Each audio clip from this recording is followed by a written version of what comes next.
So if I can do something, I can write, I can talk, I can speak, I can publish. It's like a way to defend about my rights and to send my voice to the world that something happened here. When he went to the market with his brother to buy some snacks, chips. Israeli occupation make years strike and destroyed over than 8 houses of my family in the same. Jump from the chair to the ground and flying. I said, okay, I'm free, and so on. After 10 minutes, he was killed. We do the best to be fine. We are not fine, but we do the best to be fine, at least, to still alive. Hello and welcome to a new episode of Pulse 48, the podcast where we divide into everything related to Palestine, because Palestine is so much more than a war zone. Today, we have a new guest, Wejdan Abu Shammala. Welcome to the show. Thank you. It's an honor for us to have you here today. Thank you so much. Wejdan is a survivor from the genocide, a real witness, and a journalist. Yes. So we have so many things to talk about today. Yeah, okay. You have been in Gaza during the last 2 years, during Yes. the genocide when it started. Yes, I And spent 6 months. You spent 6 months there. Yes, during the genocide. And then I evacuated from Gaza to Egypt, then from Egypt to France. So you live in France at the moment? Yes, now yes. Okay. Yeah. If we stay in Gaza at the moment, let's start there. How come that you started studying journalism? First, my major at university is not journalism. I'm studying translation, so I'm an English department student. But I have a passion with journalism and press and media and voiceover and writing and so on. So then I started by writing articles, stories, and so on about the genocide specifically. We can say I start the trip of journalism during the genocide. The Okay. real, I take So a we're only real talking step. about 2 years. Yes. By writing, because I consider the writing and the talking about Palestine and so on as a type of defending about the land and so on. So if I can do something, I can write, I can talk, I can speak, I can publish. So this is what I can do. So this is why I start I started do like as a journalist, we can say. So yeah. We have seen many journalists, new journalists, during the last 2 years from Gaza, Yeah. and they have doing an incredible job. They have both reporting and been reporting about like the news have been about them, Yes. and they have been telling the news as well. Okay. It have been different than what we are used to in general from normal journalists. Okay. In Gaza, when you started reporting about things that you was witnessing with your own eyes, Yeah. was it like your real job? You're doing a professional job and just reporting about the thing, and this you're maybe reporting about your family, your neighbors, your own country, basically. How could you keep that space from it? Okay.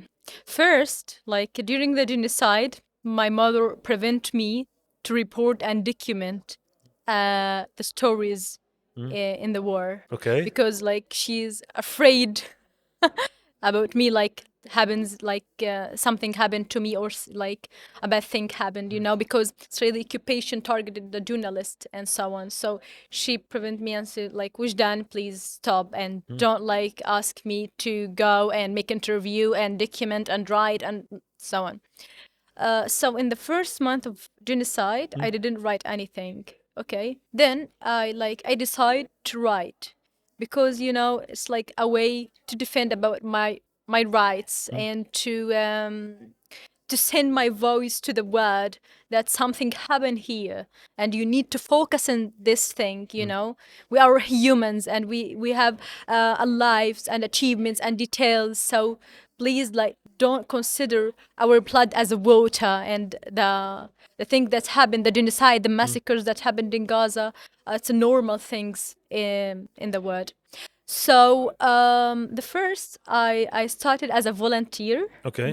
Okay, so I went to the hospital, make some interviews with the people that they lost, for example, their children or something, and after when I come back to the home, I said like, my mom, I need a therapy quickly. I need the therapy because it was so hard to document these stories, to see these tears in like in mothers and fathers eyes and so on, that they lost their children or their for example friends or any, like in general, I mean, you know. People know each other Yes. in the city. And like Gaza's so small, it's really so small, so everyone know, like a lot of people know each other. So it was hard, and but I started as a volunteer. Then I started like by some projects,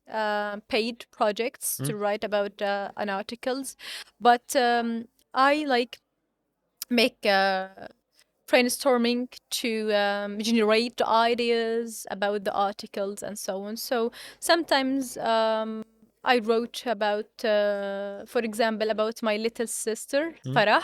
Okay. She's 5 years old, and Farah appreciated her birthday. This is the most important date in our family. Farah birthday. Really, Farah's birthday is the most important. Okay. So, Farah, in her Farah mean birthday, happiness. yes, Farah want like cake in her birthday, and we During the don't have genocide. eggs and sugar in the market. What we can do? So my mom decide to make مهلبية to Farah. So she made A specific cake. yes, Like a Palestinian dessert. pudding, Okay. let's say, yeah. Yes, Yeah. it's like Milk and something. pudding, with it. like a pudding. yeah, Yes, exactly. and she made yellow مهلبية, yellow Okay. pudding. And Farah, when like Farah saw مهلبية, oh my god, I need a yellow t-shirt to make matchy with مهلبية. So I wrote about this, like how like we try to find sugar and eggs in the market, and I went to the market countless times to find sugar and eggs to make cake to Farah, but I'm sorry Farah, we don't have this. And then they asked me to go to the market to another time to find any toys or game or something like this, can we like make as a gift for Farah, you know. So it was so nice to make a glimmer of hope during the genocide. So I wrote about this. In another hand, I wrote about my cousin, 3 years old Akram. He was killed during the genocide when he went to the market with his brother Abdurrahim. They went to the supermarket to buy some snacks, chips, something like this, and so on. And they came back to the home. During the way to the home, Israeli occupation make airstrike and destroyed over than 8 houses of my family in the same, in the one airstrike. Okay, so Abdurrahim was injured and Akram was killed immediately. 3 years Three old years kid. old. Yes. And they could see very clear it's a kid. It's not Yes. someone hiding. And who told me about this story, like about Akram killing? Abdurrahim. That Yeah. was injured. Yes. That was with him. 8 years old. He like describe and capture Mm. the situations, how like he should like, for Wejdan we hold each other strongly and we come back to the home together and so on. And like immediately like Israeli occupation make airstrike and destroy these homes and so on. So Akram thrown um, in the air, Mm. and like I guess His chick? Yes, choked in like his face. Okay. So he like was killed right now in the same like moment. But the hardest part of this story is when I make this interview with Abdurrahim. Abdurrahim didn't know that Akram was killed.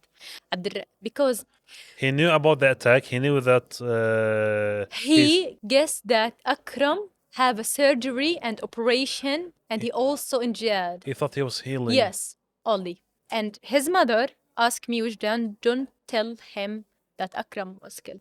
You're getting the story from him, Yes, but and he don't know yes, the he result didn't of know. it, what happened, Yes. and you are not He able to tell him. Yes, he thought that Akram was injured because this is what their mother like told him. Abdurrahim and Ibrahim. Another one was injured, but not in the same place, you know. So he asked me before the interview, Wajdan, Abdurrahim didn't know that Akram was killed. He like thought that Akram He's in the injured. operation, yes, and so on. So please don't tell him because Abdurrahim in the next day he have a surgery. So they need him to be Strong. calm and strong, and you know. So it was so hard, you know, because in the final in the last time of this meeting, Akram Abdurrahim like told me, Wajdan, hi, and I want to tell you something. Like when I wrote the details that he told me, I said, okay, you can tell me. He said, like, do you see this toys? I said, okay, yes. He said, I saved some money to buy the same one for Akram. So it was, Painful. oh my God, you know, I want to cry, but I have to be strong and fine. But really, when I left the room in the hospital, oh, it was so hard. That's another kind of pain that you have Yes. to go through. And this is the first interview. The first interview that And I it was made with family. to document like a feature story, not a personal story, you know? So it was so hard to me. Like, oh my God. And then when I came back to the home, I said for my mother, really, I need a therapy. It was so hard that Abdurrahim didn't know that Akram was killed and so on. So, and Akram, the youngest child in his family. So they lost the youngest Yeah. kid in the family. Yes. The one And- that should spread joy to the family, happiness. Yes. And his mother told me that the last thing that Akram like did before he went to the supermarket is To like buy some snacks. yes, to buy some snacks. He like jumped from the chair to the ground and flying. I said, "Okay, I'm free, and so on." Then, you know, can you imagine? This is the last thing that he did, He and did then and said. after 10 minutes, he was killed. So it was so hard to make this interview. Then, step by step, I decided to be strong, to document more than and to make interview with another people and someone because they deserve to share their stories. These people have achievements, details, lives, goals. They have like as any human in the world, they have something, a unique something. Everyone have unique something, even in his shape, in his forma, in his character, in his personality, anything. So yeah, It's not that Gaza is another planet, it's other yes, kind of people. No, they're no, normal same. humans Yeah. that want to live. Yes. And something that I have heard of many people from Gaza and also outside Gaza in other cities in Exactly. Palestine that say, who said that we Palestinians want to die? We We love have the life. Yes. We want a happy life. We celebrate, we study, we have friends, have families, we go out, the normal things, you know. The normal thing that the people that they did, we did the same thing. So yes, and we have like sometimes the people like the people that know about Gaza like knew recently, they say like for me, do you have a cars in Gaza? I said, yes, we have a cars. Do you have blah blah? Yes, we have. We have cars. We have phones. We have laptops. We have internet. We are normal, normal people. We have everything. It's you It's can fine. see it. You can Yeah. you can see it on the old photos. Now we say old. It just go Yes. back before October You can. 2023. Yes. See how Gaza was. Oh. People was traveling to Gaza for holiday. Oh. Gaza war. It's so great. It's a small city, Mm, but Gaza so great. mm, Like you can go to the beach only, and you can be calm and comfortable and mm, so on. You know. So, but now people in Gaza, they are suffering, have struggles. It was hard mm, now. It's so hard to stay in Gaza. Really, you need to be patient. You need to be strong to stay, to still alive at mm, least. And like when I call my family, when I say, "Okay, how are you guys? What's the update? What is going?" and so on, the only thing that they say is like, "We do the best to be fine. mhm. We do the best to be fine. We are not fine, but we do the best to be fine, at least to From still the alive. situation, we're Yes, still to alive. still alive only, Mm. you know? So it's hard. Really, it's hard. So they don't complain, but they say we're trying to be fine. Yes, the only thing that they try to do. Mhm. He- Before when we spoke before the interview, you Yeah. told me there is a story about this specific Yusuf. Yeah, Yusuf al-Dawas. Yusuf. Who is Yusuf? Yeah, Yusuf, he was my trainee. Mm? I was his trainer in two courses. The first one, like voiceover, and the second was content writing. Before the aggression, before one day of aggression, in 6th of October, 2020, 23. yes, 2023. One day before the genocide Yes, started. one day before the genocide, on Okay. 6th of October. I remember Yusuf sent me a message. مرحبا وجدان. Hello Wejdan. Can I ask you something? I said, yeah, you can. He said, for me, Wejdan, I will get a new job as a content writer in the company. I need some advice and tips that you like advise me to do as a first position that I will get and so on. I said, okay. And I record some voice to him and said, you should do 1, 2, 3, 4, and so on. Then he said, okay, thank you so much. I will not forget this. And if I need any things, can I come back and ask you? I said, sure, you can ask me. And he said, oh, you're so nice. I said, okay, He had thank you. hope he's gonna Yes, start his new job yes. that you trained This him is the for. first position. His first job, Yes, the first job and first position position. as content writer, Mm. you know? And he told me that I ask you because you are my trainer in content writing. So I need your advice and Advice. tips. I said, okay. Um, in 14th of October, after 1 week of genocide, someone like published a story that rest in peace Yusuf. Allah yarhamak ya Yusuf. And I said, so I reply, who is Yusuf? He said like Yusuf Dawas. Said Yusuf Dawas, Yusuf Dawas. Said yes, Yusuf. That Said you spoke to no, 1 week it's ago. impossible. Yusuf like sent a message to me, before 1 week and asked me and someone, Yusuf, the same Yusuf that I know? Said yes. Then I closed my phone and I went to my father. Baba, like one of my trainees was killed and someone. He said, I said, Yusuf. Baba didn't know about Yusuf or something, but because he saw me shocked and like I said this sentence and I shook and be silent. Mm. You know?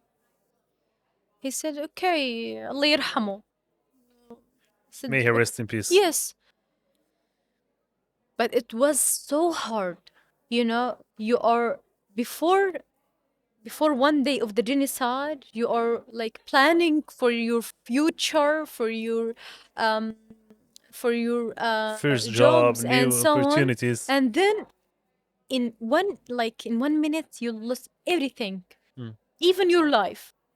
So it was so hard. And Yusuf, he loved Gaza so much.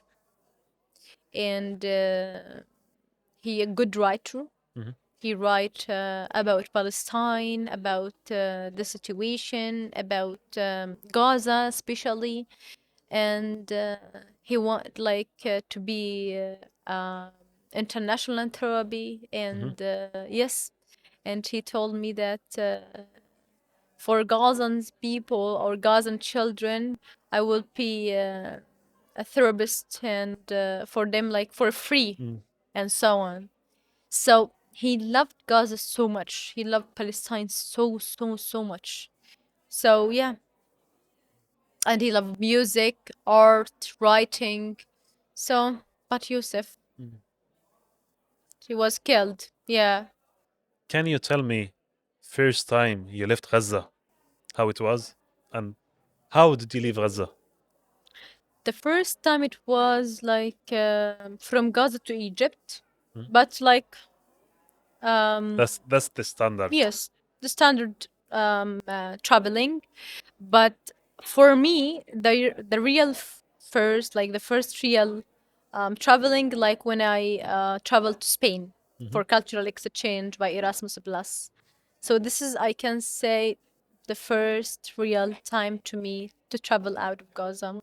It was for Spain, to Spain, and then I spent 10 days in Spain. It was nice, and for a young girl to see the world, a new environment, a new people, a new culture, and so on. It was, oh my God, it's so nice. But in the same time, it's like it was hard in some specific moments, like when I saw the plane Mm. in the sky, and it was like a standard plane, normal plane, but it was like scared me, that flashback to the war, because it's the same sound, you know so it was, oh my God, where I am. But then after maybe 3 or 5 minutes, I recognized that I'm here in Spain, I'm in a safe place. But So it took you some yes, some minutes, not seconds. yes, some minutes, Mm. and I stopped in the street. Then, like, I was so shocked and so silent. I didn't say anything. Then I recognized that, oh, it's like a normal plane. A normal, It's the trauma. yeah, it's trauma. And now the same situation in France, the same thing. Like when I hear any like noise, any like car voice or car sound in the street, like driving strongly or something, I was, oh my God, stop. I was like, I stopped. And then after minutes, I recognized that it's fine. So It's a normal thing. Yeah. till today, you have been outside Gaza more than a year. Till Yes. today, Yeah. any And sound can remind you of the genius. Yes. the genocide, or Yes. basically a horrific sound in Gaza. Yes. Exactly. Mm. Not me only.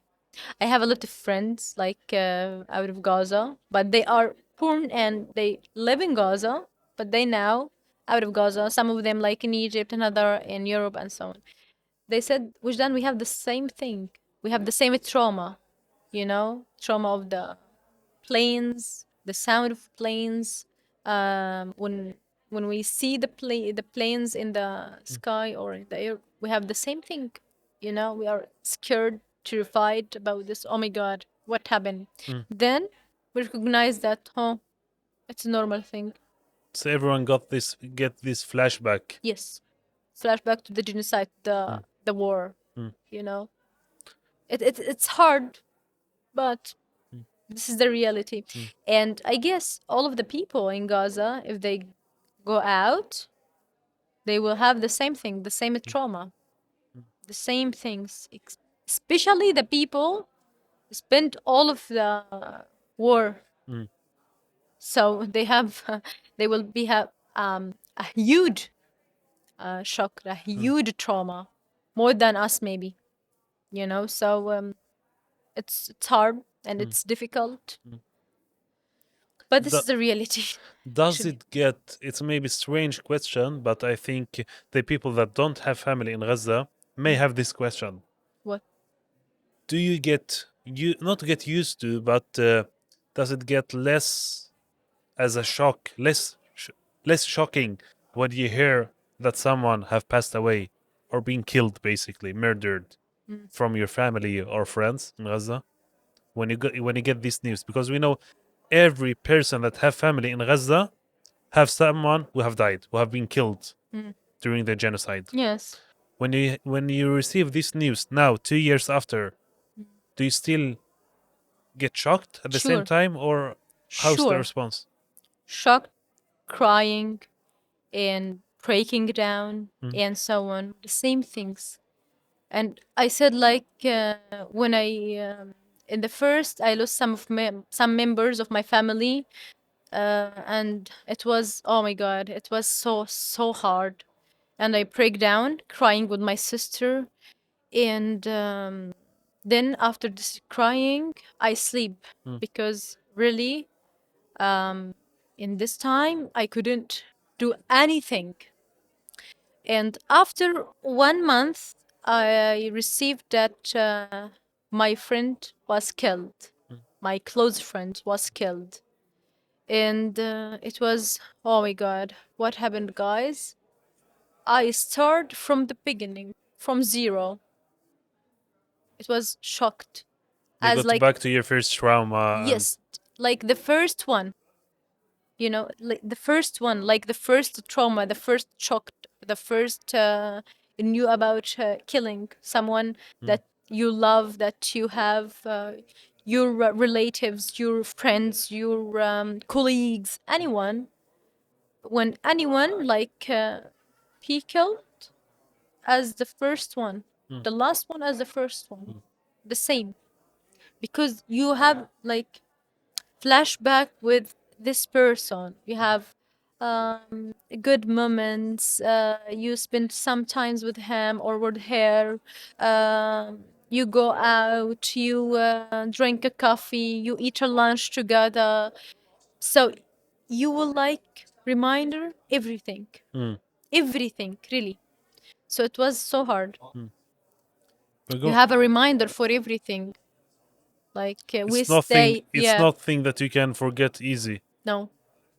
Like, for example, when I lost my friend Asma, and I went to a place that we went together before Mm. her killing. I stop in this place and stay, and I said like I needed a chair to stay and see it. Then I really remind everything, Mm. everything that happened in this place, and crying, and start from the beginning. So every place you That go to yeah, that you have been with yeah, her remind you of the yes, day you was with her, and you basically yes. getting It flashbacks. was a stark reminder Mm. that I lost asthma Mm. here. May she rest in peace, Yes, and all other innocent people. yeah, Right. You are from Gaza. You are yeah, born there. You have been living there during yes, the genocide, and you yes, still have family there. yeah. But during the last 2 years, we have seen people all around the world showing their support with the people in Gaza, Mm. showing their support with Palestine, people that didn't even know Mm. that Palestine exists, maybe. Yes, It have increased a lot. yes. What do you say to these people? Because these people have been protesting over 2 years. Mm-hmm. Some of them Mm. maybe are losing hope now. Like we have been protesting over 2 years, and it haven't really been some change. The genocide is still going on. Should they give up or should they continue? Do people in Gaza see the support that these people, European people, is showing for them and doing what they can with these protests, conferences, etc.? What's your message to these people? I want to say that Gaza needs you. Gaza sees you. Please write, speak, talk, publish about Gaza, share what happened, and boycott, raising awareness about what happened in Gaza. Like a small actions, a small acts can make a big difference. So Gaza sees you. Gaza needs you. So please don't leave Gaza alone. Don't leave the children in Gaza alone.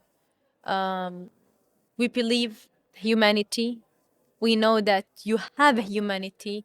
So please, from your humanity in your heart, do what you can do for Gaza, for people in Gaza to stop this genocide. Boycott, raising awareness, talk, speaking about Gaza, talking about Gaza, publishing, writing, um, anything that you can do for Gaza. Because Gaza deserve. And the people in Gaza, they are so smart, so nice. They deserve a good life, a happy life, as all of the people around the world. We are humans. All of people in the world, we are humans. We, all of us, deserve a good life, a normal life, a comfort life, a safe life. So do what you can do for Gaza. Do you believe that Gaza will be built up again in a Sure, free Palestine? sure. Yes, And you will be there again? yes. We will rebuild Palestine, Gaza especially, and we will come back to Gaza and we will like continue our life in Gaza. So yeah, we will, because this is our land. So Gaza deserve to rebuild. So yes, I hope that this day will be very soon yes. for Me all too. of the free people that will return to a free Palestine. Yeah. I hope I hope so. So I hope to. it One will, day. inshallah, Genocide. hopefully. But first, genocide stop or end, then everything will be fine. Because the people in Gaza need a rest. You know, it was so difficult period and incredible period of our life as a Gazans in Gaza. It was maybe the hardest part of our life, like completely and totally as a Gazan people. So we need a rest. We need to recognize. We need like to cry about what happened in Gaza and so on. Then we will see what we can do again.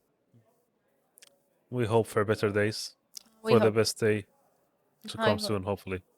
It was an honor to talk with you. Very Thank you so much. inspiring and touching Thank you so much. reality that we all is going through at the moment, Thank because you. it's affecting us, even people who haven't visited Gaza. If you're a human, it should affect you. Even if you're not from Palestine, you don't have family in Palestine, specific in Gaza, you should be affected, because Exactly. we are people. Yes. We are human. We are humans. Exactly. We have heart. We have mind. The same thing. We have feeling. We have achievement. We have families. We have details.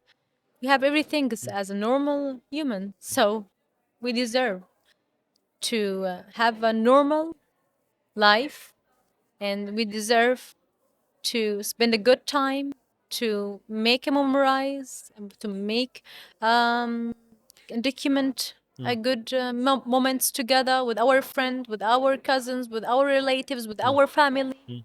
You know, as normal people in the world. So yeah, Exactly. Thank you very much, Wejdan. Thank you so much. And we hope next episode will maybe be in Gaza. Yeah, maybe. I hope. I hope, It will be so great. Yeah. Thank you very much. Thank you so Thank much. you.